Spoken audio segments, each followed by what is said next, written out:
What's up, y'all? Welcome to For the Record podcast. I'm your host, Naya, and today I have a special guest with me, Dreamboy DZY. Let's do it. Introduce yourself to the people. So, for the people who don't know you yet, who is Dreamboy DZY? So, Dreamboy DZY, I'm an artist from Brooklyn. You feel me? I feel like I lived many lives. I used to play basketball, and through God, my relationship with God, I found music. For real? Yeah. Oh, let's talk about that. Let's do Okay. it. So, where did the name Dreamboy DZY come from? Yo, that's a funny story because, really and truly, I was just making music in the pandemic. Like, I just started, I was just playing around with it because, Okay. I was on my iPad, BandLab, GarageBand, and then I was just doing freestyles, and then I posted a freestyle on Instagram, but I was shy, I didn't know what I was doing, but I posted it on Instagram to Cowboy Envy Me, Okay. to that beat, Okay. and then Just off the dome. Nah, it was I wrote it. Okay, Well, I was okay, punching okay. it. I was punching it. Okay. Feel me? I recorded it, posted it on Instagram, and everybody was tagging Cowboy. And then my friend, shout out Cardi, he DM'd it to Cowboy at like 3 a.m. And he saw it. And yeah, feel me? Oh, that's Cowboy, fire. feel me? Cowboy was like, yo, send me his Instagram, tell him DM me. So then Cowboy was like, yo, I fuck with your music, I could curse. Yeah. Go ahead. So he like, yo, I fuck with your music, send me more. Right. So then I sent him more music, and then he was like, yo, what's your name? At that time, I didn't have no name. I wasn't even thinking about being an artist. I was just playing around with it. So I was like Dream. He was like, that's, feel me? That's too vague. yeah. So I'm like, I'm gonna let you know. And mind you, at this point, I'm literally in my head is running fast. I'm like, what do I do? It happened so fast. Yeah. So I'm just discussing it with my friends. They like, yo, you can keep the dream, just add Dreamboy. And I'm like, that's still fake vague. So then, for me, at that point, I'm like, I asked my friend Max Brown. I'm like, yo, do I throw DJ on? Because that's a childhood nickname I had, DJ. Okay. Feel me? So I'm like, do I throw DJ to it? That sound, Dreamboy DJ sound corny. So he was like, fuck it, just put DJ. And I was like, all right, I sent it to Cowboy. He was like, I bet, record this in the studio, send it to me. Yeah. Okay, so you mentioned you from Brooklyn. What part of Brooklyn? Brownsville, East New York. Oh, okay. I'm from Crown Heights, so you right there. Okay. So how has that influenced your music? Okay, How has being from Brooklyn really made you lock in type thing? Honestly, being from Brooklyn, it's amazing because it influenced my music in a way of it gave me a story to tell because it's New York City is the most popular city in the world. The mecca of everything. Literally. Right. So it's every borough got its own personality. Yeah. I believe that. So being from Brooklyn gave me my own personality. I draw inspiration from a lot of artists, but it's being from Brooklyn is what make it unique. Facts. You know what I'm saying? So. Facts. So what pushed you to take your craft seriously? You said that you started by playing basketball, right? And then you transitioned from basketball to doing music. So let's talk about that a little bit. Okay. Were you D1 prospect nice in basketball? Okay. And then what made you stop playing ball and get into music type thing? Yeah. Okay, so yes, I was really good at basketball. I was one of the best in the city. What school you went to? I went to South Shore. Yeah, Definitely we won one of the best in the city. Yeah, we won 2 championships there. Okay. I was a starting point guard there. Okay. I had a bunch of schools that was interested in me, had a bunch of offers. But then right after graduation, I got hurt. I needed a surgery. I tore cartilage in my knee. Oh, shit. And cartilage don't grow back. So it was a serious operation. Yeah, so I had a lot of schools contacting me yo, I didn't see you at this tournament. I didn't see you at the summer stuff. Yeah. You didn't tell them? No, I was trying to hide it because it's a business, so. So they had scholarships out for you? Scholarships. I'm and taking. then you was going into surgery. Around this time, I'm still taking visits. Injured, but I can still walk. Okay. I can still walk. I'm not on crutches, but I know I can't play. Yeah. So it's gonna get worse. Facts. So they yo, I ain't see you at this tournament. What's going on? Coach is making lies for me. He went to he dealing with something with family, this and that. And then it just got to a point where I had to let them know. But I'm thinking, I got a good rapport with these coaches. I could tell them they're going, Yeah, they didn't hold it down. So I'm yo, I got hurt. I'm probably going to be out for 12 months, but I could still figure it out. Damn. And then after that, it's like word spread like that. It was just, I'm sorry, but For real. Yeah. Just like that. Just like that. Like they just took all the offers back. Just like they don't say, yo, we're gonna take it back. They just stop reaching out. Yeah. Oh, okay. And then from there you had the surgery. Like, were you in a state where you were just like depressed? Like, how were you mentally with all of that? Because that's not easy. Coming from like being a basketball star and then getting injured and then having to like turn down, well, a lot of people turn down like their opportunities for you. Like, how did you feel in that? Yo, that I ain't gonna lie, that was like the worst time of my life. But at the same time, it got worse. But we're gonna get into that. So I got injured. I lost all my schools. The worst part about all of that is like people start treating me differently. Friends start, keeping distant. Coaches start reaching out. Like, I'm not even when talking. You needed the most, like when you was going through something crazy, they just turn their back on you type thing. That's crazy. So like not even like the D1 schools and stuff like that, but like coaches I have, coaches I had real relationships with. They treated me differently, friends, family. So it was just like, damn, like I just felt so alone. I'm calling people, like they not answering. But that's where music came into hand, So it's like, this is during the pandemic. So it's like we already in the crib. Right. So now I'm just recording on my iPad, recording on my phone. And then you was recording while you was recovering type thing? Yeah, exactly. Yeah, I got a little like literal footage of that. Like that's crazy. So I'm recording, and then after that, I get an offer from a junior college. Okay. In Oklahoma. Okay. So now I'm like, all right, if I recover and I'm good, like maybe I can make my way back to a D1 school. I get there, and my recovery from my procedure was 12 months. So that February when it's like playoff time at the junior college. Right. I'm ready to play. Right. I get hurt again. Damn. The same injury, the opposite leg. So what the fuck? So you just had to hang it up after that. I had to hang it up after that, But throughout that whole time, I'm still making music and everything. But I'm falling in love with it though. Okay. I'm falling in love with it. Okay, so you're building a deeper like connection and relationship with it. Okay. With it, so like I'm even asking God like, yo, like I'm starting to love this music thing. I'm still chasing basketball though. Like, what do I do? And then I got hurt. You feel me? And you was just like, that's a sign. That's my sign. So after that, I hung it up. And I just went through with the music, and I'm just as I'm recording, and mind you, I'm doing all this stuff off the iPad. I'm shooting music videos, and strangers are like, "Yo, bro, like who are you? Like, I like this." So I looked at it as a sign. That's actually very inspirational. I didn't know that. That's fire. Appreciate that. So like when you were transitioning from being an athlete to an artist, you said that a lot of people had like turned their backs on you when you were dealing with the injuries and stuff like that. So now, have you found like a new group of like supportive people around you? Like, who supports you currently at this stage? So like I would say my biggest like support system is like my mom. Like you know what I'm saying? She wasn't like the biggest fan of me making music when I first started. Why? Because she was thinking of it like, oh, you're gonna be rapping about like crazy stuff and like, or she was just like, nah, I'm scared. Like, so at first she just thought like, for one, it's like, this is like, it's dangerous. Yeah. It's two, it's like, how you, like, it's so much people that want to make music. Like, why you want to pursue this? Yeah. She was telling me like, yo, be a writer or something. Like a ghostwriter? Yeah, like just write for artists or be an executive, or like, why you want to make music? Right. You know what I'm saying? And she wasn't like the biggest fan of it at first. She didn't hear any of the music. She just didn't like the idea of it. Okay. And then she just hearing me late at night, early in the morning, like 3 a.m, recording. Like, she like, what are you doing? Right. And then one day, like, she, like, I'm just blasting music, and she just come in my room like, yo, like, what is this? I'm thinking she not like, what is this? And I'm like, this is me. Like, she like, this you? And she like, yo, send me this. You know what I'm saying? And then from there, it just like slowly built up, and she my biggest support system. That's fire. You even have her in a music video of one of yours. Yeah, yep. Facts, how'd you even convince her to do that? Honestly, she was with it. I didn't even have to convince her. Yeah, like I was like, yo, like I mentioned you in the first line. Like, yeah, like you gotta be there. You gotta pop out. You gotta be there. Yeah, she was like, yo, let's do it. So she supported like your transition from athlete to artist and stuff like that. Definitely. That's fire. Did you like? Were you scared to let go of that identity of your like athletic identity?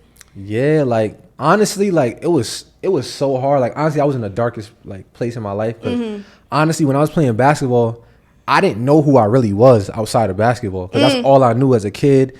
I thought that was my only way to make it. I feel like that's what everybody who play basketball in like Brooklyn, in New York City, they just like, oh, I'm playing this, I'm getting to college, I may possibly get to the A, and then you like, wait, hold on, chill. Like, I don't know, I don't think that's what I want to do for real. Like, nah, facts. So it's like that's all I knew. And it was like, who am I outside of this? So once I lost it, and mind you, at the same time, people distancing themselves, it's like, what do? I don't know what I'm into. I don't know. So it's just like. So you just grew up playing ball from. So it was instilled on you type thing. Yeah, it was instilled in me. So I ain't really know what was next. I ain't know what to do. But as I said, like, that's why I'm a strong believer in God, because it's like he led me to the music, and music taught me how to even like express myself. I wasn't big on expressing myself. I just didn't know like it's like, what's next? And I was just lost. I was in the darkest point of my life, and that shit taught me how to just express myself. It taught me like just new things about myself. You know? That's right. So you're big on faith. You're big on God. You're big on like, you think like he's gonna lead you into the direction or path that you need to succeed in. 1000%. So how, like, let's talk about that. Like, how's your relationship with God? Like, how did that even like, come about? Like, were you really like, well, before, like, when you got into a deeper relationship into God, were you like praying? Were you just talking to him? Like, because I feel like everybody's relationship with God is different. Some people are just like, oh yeah, like I pray to him, I talk to him. Some people are like in church every Sunday, Bible study and stuff like that. So like, talk about like your relationship with God personally. Like, so I feel like my relationship with God is very strong, but it wasn't always like that. Like growing up, I didn't really like, my mom pushed, God on me. I'm going to school, I'm going to Catholic schools, they pushing God on me. But it's just like their way of I feel like every kid is that, like, if whatever religion your parents gonna push that on you. So it's like I was just praying just to pray. Like I didn't know. No, exactly. What to pray for? Like, while I'm playing basketball, I'm praying, can I have success with basketball? But it's like, I feel like what showed me God was real was like the moments where like it got tough, it got dark, and I was just asking like, all right, I need answers. Send me a sign. I need answers. So it's like, and he'll dead send me a sign. It probably be it won't be verbal, but it probably be something physical. Or you won't see it right away. Sometimes you just don't see it right away, and then eventually he like, oh, it's right there. Exactly. So things like that, when I really needed it, though, was like, oh, okay, and it was just bringing me closer to God. Like at my darkest moment. So when I lost basketball, that's when like, and I was already like 19 years old. So it's like, okay, I wasn't a kid. Like I'm still young, but I'm just figuring things out, and that's when I saw God was real. That's fire. Tell me about yours. So my relationship with God, it didn't start out like the typical way, like church and stuff like that. Like my family, they obviously like did stuff like that, but my family's like Christian, so I went to a Catholic school. So the two different religions are, like I said, different. Like they're just two different identities. They do like different things. We had mass like almost every week and stuff like that.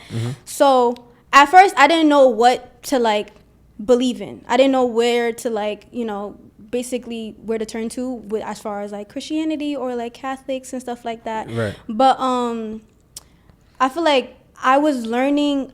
Majority of the time when I was like praying to God, I was asking for stuff. I'm like, yo, God, give me this, please. Like, I need that. Like, you know what I'm saying? It wasn't like, oh, God, guide me into doing this or direct me into doing something like this or like show me something or like, protect me over stuff. It was me like just being greedy and just be like, I need that. I need this. I need that. But like over time, when I like truly like learned how to pray and started like actually reading the Bible and like understanding certain biblical texts, I'm just like, okay, yeah, like this makes sense. Like I know like what to do, what to like, pray for and like instill that relationship with him. Like me and G.O.D, we locked in. Like, that's just like, but I can talk like that's the way I talk to him. I talk to him like as if like, yeah, he's a higher power, but I also talk to him how I speak. I'm not going to sit there and change my dialect to speak. You know what I'm saying? Like, because everybody got their own relationship. Exactly, everybody got their own relationship. I don't judge nobody's relationship with God. Like, being that I don't go to church every Sunday doesn't mean like I'm not one of his like kids. You know what I'm saying? Because it's people in the church that doing crazy things in that church. But they're the holiest of people. I'm not gonna get too into it, but like that's what I'm saying. Like I feel like you don't have, I feel like church can be anywhere. Right. You can go to church outside. You can pray for a homeless person. Like, you Yeah, know what I'm saying? you can People pray pray with for your me all the friends. time. You can pray for Yeah. your friends. A lot of my patients pray for me. I pray for them. Like, Right. it's everywhere. Wherever you want to make that relationship with God, that's how you do it. Right. I don't think there's a right, like a right or wrong. Exactly. Exactly. Exactly. That's a fact. So let's get into your music. Okay, let's do it. Okay, so your music touches on like love and fake love. What's one situation that changed like how you look at people? One situation that changed how I look at people. You know, like, I mean, growing up, like I'm a Gemini. Okay. Right? So I'm very like, it's a duality to my personality. So, okay. you know, growing up I was very like antisocial, but like I'm very social with my group of people. Right. You know what I'm saying? So what changed how I look at people is like, you know, with my group of people, you know, who I can be social with, I'm trusting them and I'm telling them everything and I'm letting them in on things. And it's just like, over time, it's like, damn, like, they're not real. I can't trust everybody. Right. So it's like, as I said, when I lost basketball, just sorry to keep bringing basketball up. Yeah.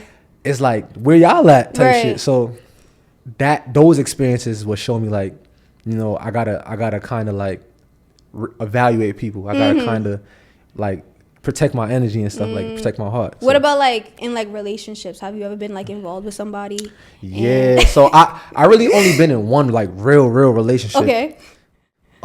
So like growing up, I didn't really understand what love was like outside of like loving a like family member. Yeah. So it's like when I found love, it was like you know, like I ain't really understand it. Yeah. But it's complicated. Like there's no blueprint to love. Like there's no like if you do this way, like it's a bunch of people on the internet giving advice. But like you could follow that blueprint and it'd be wrong, or you could follow. So it's just kind of like it's situational. So like one thing I learned about love is like you kind of gotta just like communication is the biggest thing, and it's like y'all gotta have y'all own communication, but that shit ain't easy. So it's like through that it's like it's just a bunch of heartbreaks and scars and just trials and tribulations. Yeah. So that's another thing I don't got figured out, but. We trying, you know. Have you ever like did any like type of like infidelities within a relationship? Like have you cheated, or have you like talked to multiple people at one time? Like, so like in that like one relationship I was telling you about, I ain't really do none of that. But you know, growing up when you got your talking stages. So you was young. Yeah. You was okay. Wait, in the relationship, no. That was in college. So oh, okay. I was, let me see. I found that relationship at like 20, you know, 21, 22. Okay. But still fairly young. Yeah. But like the talking stages when you young, like I was, you know, doing my I was doing my thing. But you know, trying to just figure myself out, because I don't, in them like talking stages, as I told you, I ain't think love was real, because it's like I get next to people and it's like, you know, I ain't really feeling nothing. You know what I'm saying? I just like the person, but it's like it's not to the next level. So I would just. So how you knew, like when you was in a relationship in college, like how you knew like this is real, like this gonna stick, like. You know, how did I know? Like you made your first move with her. Like how did it even like go about? Alright, so how we met was, I was just seeing her around campus type shit, and it was just like, it always started out as a curiosity, like I'm gonna say something to this person, but the way college is like you might see somebody and you don't know when you gonna see them again. Facts. You know what I'm saying? That's a fact. Shout out all my Binghamton University students. Feel me? That's a fact. So it's like, you know, I remember seeing her like 3 days in a row, and it's like each of those days I'm like, I'm gonna say something. And every time it's like, I'm gonna wait till tomorrow. Oh my God. I'm gonna wait till tomorrow. And then it's like, I seen her the next day, and it's like, I'm gonna see her tomorrow. I'm gonna say something tomorrow. Next day. And then on that third day, it's like, I'm gonna dead say something tomorrow. And I ain't see her the next day. Oh my God. So you waited mad long to shoot your shot? I waited mad long. Jeez. You know what I'm saying? Were you scared of getting like rejected? Because that's like a new thing I feel like men are like afraid of when shooting a shot. With women, like they're just like immediately assuming that they're gonna get rejected. All right, so let me tell you like that like exact moment. So this is when I just called it quits with basketball. I'm at a new school. Okay. I'm literally on crutches. Okay. You feel me? I had surgery like 3 weeks ago. Okay. You know what I'm saying? So it's like I'm literally at a new school, so I'm already fake in my head. I'm already like, if I approach her on crutches, it's like, what the, like, you know what I'm saying? She gonna be like, I don't know nobody at this school, so like I'm already like going days not even having no conversations. So it's like I'm just overthinking. You know what I'm saying? But then, you know, I had ended up seeing her like, you know, 2-3 weeks later at our homecoming party. Okay. I'm off crutches by that point. You know, so I got late. Yeah, I got drip on. So it just like, I'm feeling confident. So, you know, I shoot my shot. She gave me her number or whatever. And that was just a start to it, you know. Hey, that's good. That's good. But no. Tell me yours now. Like, tell me your love. Like, give me, let me see. What's my question? Tell me what experiences you've learned, what you've learned from your experiences with love. My experience, well, for me, my experience with love, I'm usually the one that shoots like her shot first. Oh, okay. Yeah, I just like the one, but it'd be subtle. It'd be subtle though. It don't be like on something like, yo, give me your number. Like, yo, you look good. Like, I'm not going to do that. Like, I could see your story and be like, oh, like, where's that? Like, where you at? Or like, where's that from? Like, if you posting food or something, you know what I'm saying? Like, that's what I'm saying. Like, oh, like, you know, like where you got that at? Like certain things, like little jokey comments, like a LOL or an emoji or something like that. Like, so you're not heavy. I'm not heavy on it. No. Okay. But I also like in-person interactions. Like if you come up to me, you pull up on me, like you know, be respectful. Obviously, don't be like, I hate when like sometimes men be like, oh yeah, what's your IG or something. Like, you don't even like try to form a conversation. Yeah. Like you don't even try. You just like, oh, what's your IG? Like, what's your number? It's like, you ain't. Hello, how are you? Hi, what's your name? I don't know you. Like you know what I'm saying? Like, but like stuff like that. Like I'm one of those. Okay. That's just me though. Okay. Shoot your shot, ladies. It don't hurt. Yeah, that's real. I feel like, you know, it's a rare thing. You know, ladies, they kind of want the guy to come, but that's understandable though. Yeah, but that's like natural. Like I feel like men should, you know, approach females and women. Yeah. But like sometimes you just gotta put your foot out too. You gotta be like, wait, I want that, I need that. Like come on, like that's fine shit right there. Like I need that. Like, but yeah. Okay, so let's talk about the industry. Let's do it. What's one thing about the music scene that nobody tells you as an upcoming artist? Like, what's something that you had to be like find out on your own when you started making music, and like, what's something you would tell upcoming artists as well? Alright, so the first thing I would say is like, because I feel like a lot of artists, they're trying to skip steps. Facts. Like they just trying everybody to looking for a viral moment. Yeah, like they looking for a viral moment, or they're just trying to like, oh, I started rapping, yo, like I'm trying to like, yo, I'm trying to get on, like, yo, let me get a feature with this person. It's like when you making music, like you kind of gotta like figure yourself out. You gotta figure out like your lane. Like you gotta figure out your sound. Are you gonna make fun music? Are you gonna make real music? Like you gotta figure a lot out. Like you gotta figure out your niche. I feel like a lot of artists, they're just trying to like just go from 0 to 100. And the thing that I want to tell them is like, doing that, you can get scammed, you can get tricked. Like it's because it's a bunch of like, there's so many things like in New York City, like in other cities where like they just take advantage of artists. So it's like you gotta figure yourself out, because it's like, and you gotta learn like the business. You gotta learn like what routes you want to take. Right. Because just thinking, oh, like, all right, I gotta blow up. Yeah, and I want to sign, and I want to get money, and I want to get rich, and you're gonna mess up. You're gonna mess up a lot. Like you're gonna bump your head a lot. You feel me? So, and bumping your head through experiences, like, is what's gonna teach you, but you can avoid that. Just being a little patient and figuring yourself out first. Because it's like, there's a lot of artists where they'll start out making this type of music with this sound, and then they change every year or two. They change. You can't do that. You gotta figure your sound out and stick to it, and then from there, gradually change to a different type of drama type thing. Right. That makes sense. So, like, do you feel pressure to have your like music blow up, or like, would you rather just being authentic within yourself?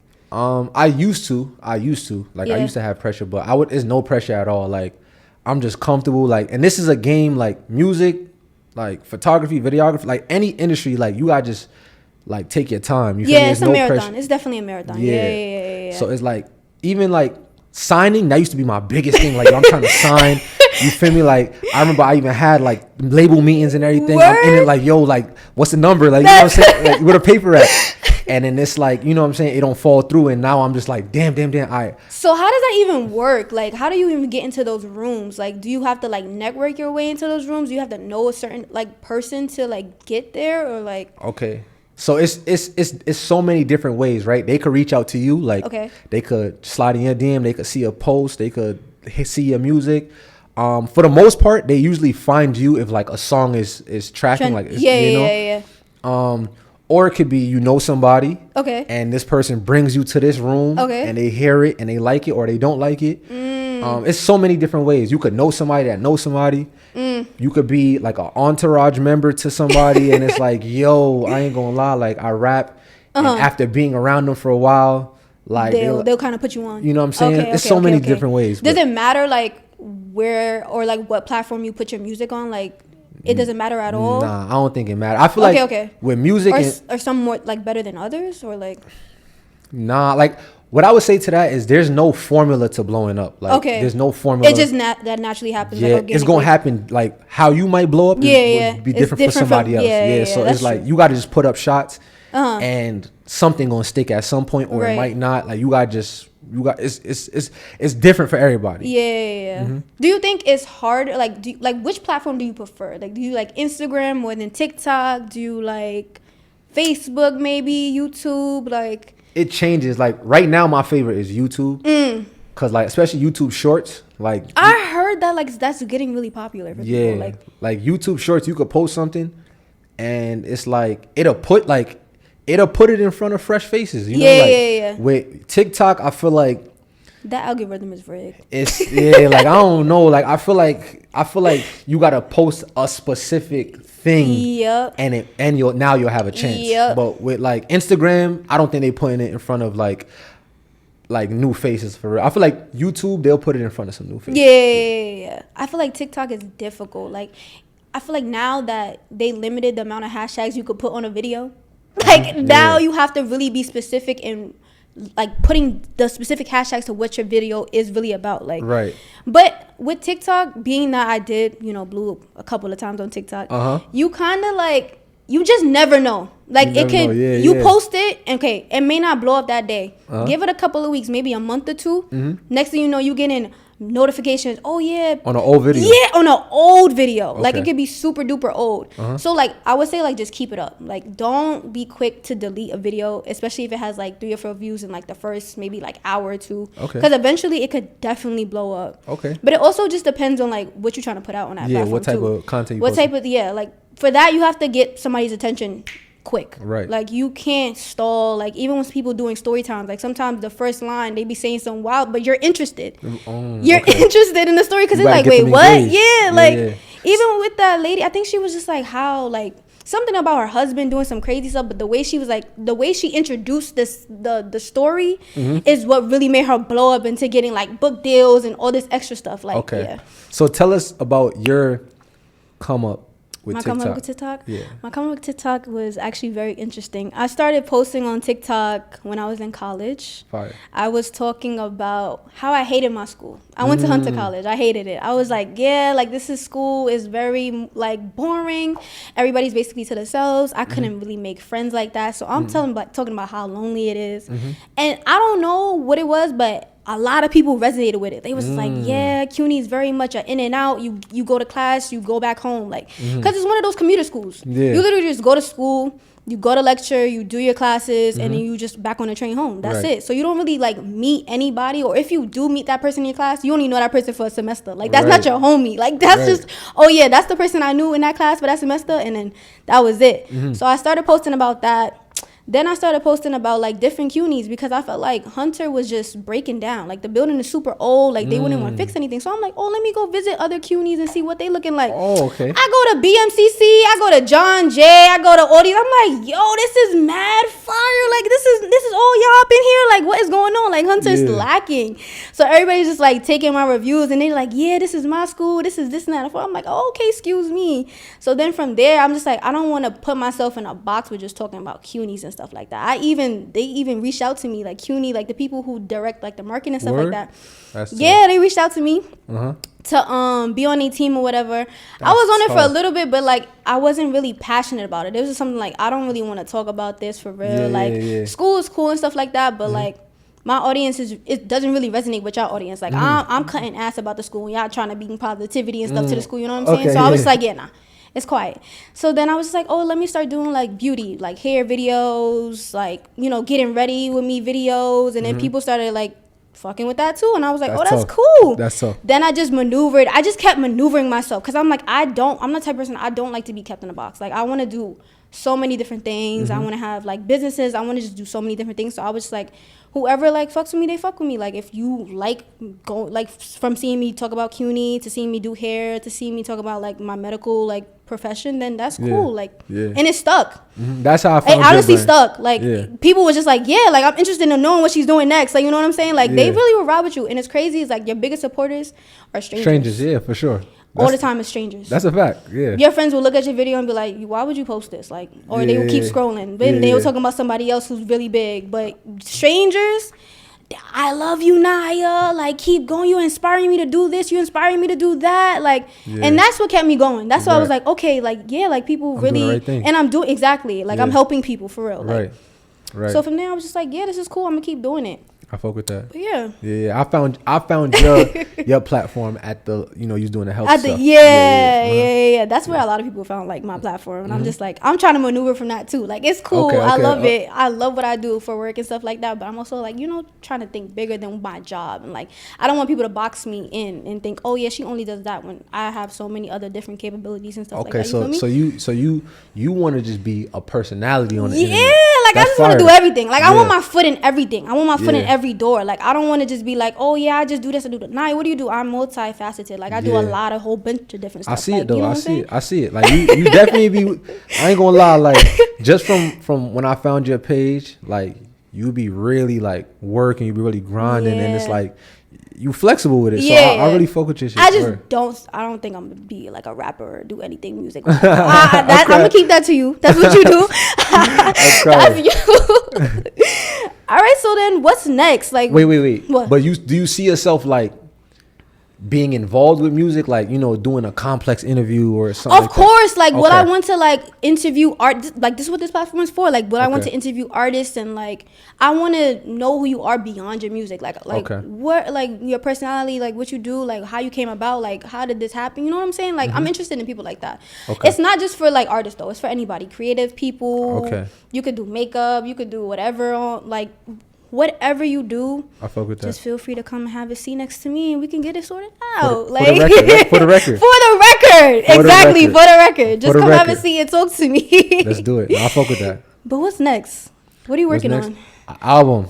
Oh. So this is my first project. Okay. I've been honestly, I'm not gonna say I've been working on this forever. Like the idea came to me last summer, so 2025 summer, but I have music on it from like since I first started. Like, you know what I'm saying? Like I got a song on there from 2020. I got a song on there. I got like 2 songs on there from 2022, 2023, 24. Like I have like, and mind you, you're not gonna know what song is from what year unless I tell you. But so you're gonna put like those songs on the album too, and you're gonna also mix in some new stuff on the album too. Yep. So it's gonna be a long album. It's 13 songs, but it's like 1 or 2 from each of that journey. So yeah, I'm working on an album. What is it like about? Like, all right, so I'm gonna tell you what it's about, then I'm gonna tell you the name. Okay. So the name, the project is about like my journey playing basketball. Fire. To being an artist. You know what I'm saying? All the heartbreaks and scars, the betrayal, like just all the things that I've been through.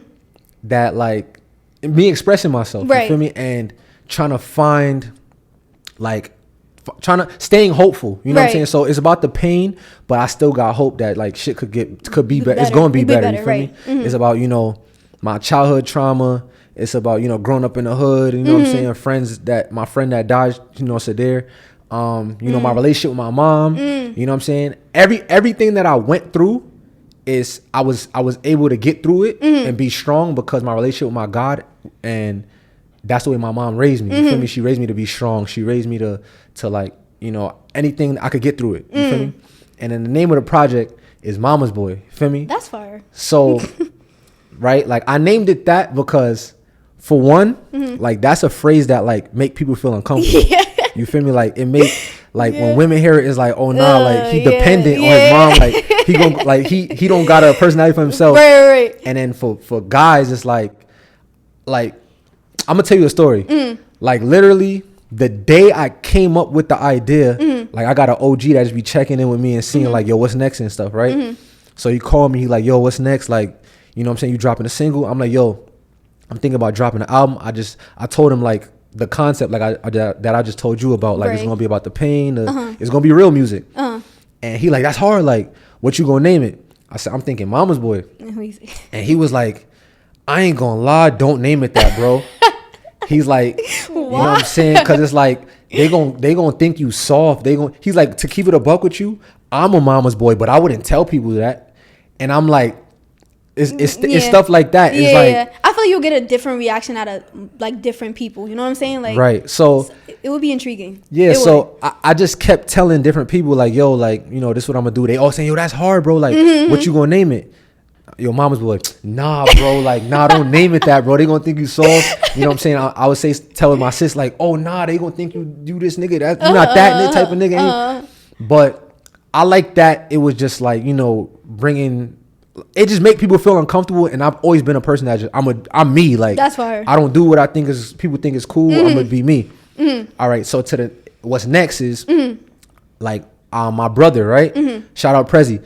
He lives in Virginia. We grew up super close. Okay. But you know, like through us like growing up and stuff, distance became in between us. You know, he got kids, he got a family. Yeah. He lived in Virginia. So last summer we went to Virginia. I mean, we went to Miami. Okay. Right? So I met up with him. I like Miami. I met up with him out there, and he just like, yo, what's next? I'm telling him everything I keep telling everybody else. Like, yo, I'm coming with this project. That's fire. Just like everybody else. What you gonna name it? Now I'm kind of like hesitant to tell him, like, because I done had 10, yo, bro, don't name it that. Right. So I'm like, yo, bro, I'm going to name it Mama's Boy. But before they say anything, I'm like, yo, like, I'm only naming it. He's like, bro. It's not what you think. Yeah. He like, bro, he like, yo, he's enthusiastic. Like, yo, bro, that's it. Right. That's it. That's the name. Right. Because he gets it. And I'm like, oh, for real? Like, and he like, yo, bro, forget what they talking about, bro. Like, they, like, that's what the story is. Like, you feel me?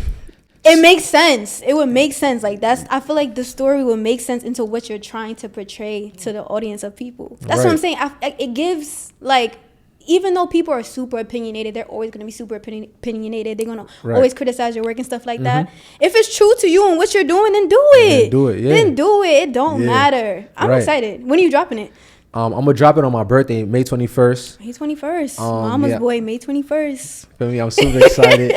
Every song, like, it references my mom. So I'm talking about, you know, the pain and everything. But then because all these songs I've been making since I started making music, like, it's always my mama this, or, you know what I'm saying? Like, I'm dropping a line. Yeah. So it was never a thought to, like I always wondered, like, because my music is always about the pain I've been through or some love shit.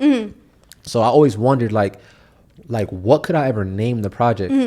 But then I was watching an interview. Like, I'm gonna tell you how I came up with the name. I was watching an interview, and like Ray Daniels, he's an executive in the music industry. He was interviewing a artist, and she just kept talking about her dad. Like, you see how I'm talking about my mom. Girl, yeah. He's like, yo, like, I ain't gonna lie, like, you should name a project Daddy Little Girl. You should make one song about this, one song about that, one song about that. And at that time, I'm like, wait, what the fuck? Like, that's what he's onto something, yeah. Yeah, and I'm like, wait, I've been trying to figure out what I would name a project. Right. What if I named my shit Mama's Boy? And remember, I told you that OG, he was like, he was texting me, your mom to call you in 30 minutes. So that like idea would just boom. And I told him, he was like, I'll fuck with the project, you should do it, but probably don't name it that. And I'm just like, nah, like, it's just something about it. Like, yeah. It's stuck. Does your mom know, like, this project? She knows, Like, this the cover art right here, too. Oh, that's fire. You feel me? This my brother, it's my mom, and then that's me. Oh, that's hard. You feel me? I made some changes to the cover art, like, but yeah, this the, you know. just the cover art to it. That's lit. Yeah. Well, I'm excited to hear it. I think everybody will be excited to hear it. Let's do Mama's Boy on your birthday coming out soon. Let's get into it. So you ready for your performance? Let's do it. Yeah. All right. From conversation to performance. This is Dreamboy DZY on For the Record. It's like every time I give up my heart, I end up learning a lesson. But I still ain't gonna never change what I love though. For real. I am the one had to take it right back to the base. Lately been all in my feelings, been thinking my business in ways I could get to the bag. I've been going hard in them trenches, but I never mention how I'm always lonely and sad. I don't wanna hurt nobody, it's not my intention, but I ain't learned shit from my dad. I know I'm missing Ayana, been fucking these bitches, I promise it don't feel the same. I got a lot on my brain, I'm sorry about what I'm about to say, I've been feeling away. I am not into the drama, you play on my mama, I promise I'm laying in bang. Feel like I'm trying my best, am I being too extra? Just let me know, I won't complain. I keep on learning lessons from loving on people, but I ain't gonna never change. Never change. Remember them days I ain't had it, was hooping and rapping. I still had to get on the train. Mama ain't know I was trapping, was stuck right in traffic, so I had to link with the gang. I thought my baby was riding for sure, but then she faded away. I don't really know who for me, they playing right in my face. Barely on earth, I've been living inside of my head. Mama said watch all your friends, talking to Brody, he vented me, he got me scared. Said that he already dead, they call me cocky, but they don't know nothing about me. And all of these tears I shed, I'm on go, I don't want nobody around me, I gotta stay away. I don't know, some of the niggas in my circle, I had to cut out all the squares. Well, I feel all these suckers be lame for sure, I feel all these fuck niggas weird, but I don't care, just please do not play with my mama, I promise I'll up it and flare. Back in the days, running around with all the bros, had some hoes in the back of the stairs. I'm sick of the drama, hate when niggas talk other niggas, I always just cover my ear. I'm missing Ayana, been calling but she ain't been answering, I feel like she really don't care. But I gotta focus and stay on my grind so I can take off with my career. Lately been all in my feelings, been thinking my business in ways I could get to the bag. I've been going hard in them trenches, but I never mention how I'm always lonely and sad. I don't wanna hurt nobody, it's not my intentions, but I ain't learned shit from my dad. I know I'm missing Ayana, been fucking these bitches, I promise it don't feel the same. I got a lot on my brain, I'm sorry about what I'm about to say, I've been feeling away. I am not into the drama, you play on my mama, I promise I'm laying in bang. Feel like I'm trying my best, am I being too extra? Just let me know, I won't complain. I keep on learning lessons from loving on people, but I ain't gonna never change. Never change. Never change.